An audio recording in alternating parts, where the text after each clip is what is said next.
They have come from utter poverty and despair. They liken their journey to the Israelites breaking out of bondage, and it's a fitting comparison. Their orphanage was run by a group of corrupt individuals who were pocketing the money instead of providing for the children.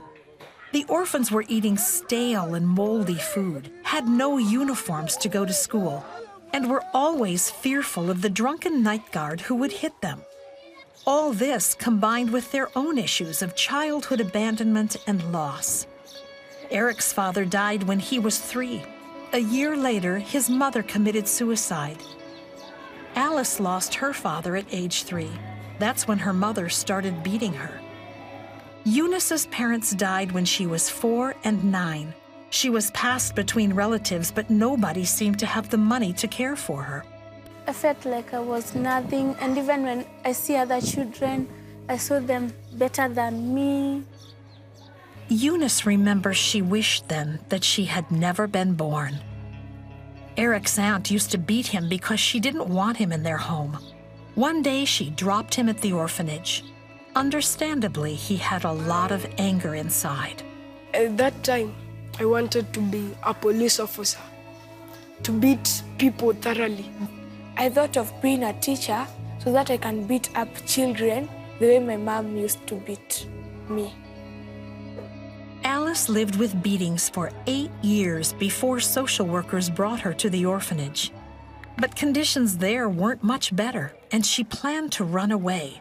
I was thinking of going and living there at the streets instead of living such a horrible life. Conditions at the orphanage reached a crisis point. One night, the drunken caretaker allowed a rapist gang into the compound. But neighbors heard, the police were called, and the attack was stopped.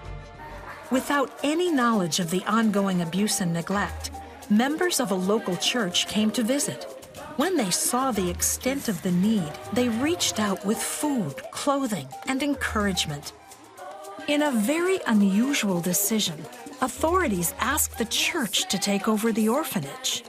Orphan's Promise came alongside the local church, providing immediate funds to get the children into school. The partnership of Orphan's Promise has helped us take these children out of a very deep pit. We could not believe our ears when the pastors made this announcement. Like a dream, things started changing. Good meals, new uniform, new shoes, new clothes, and we were able to go back to school. And that is when we started living, not surviving.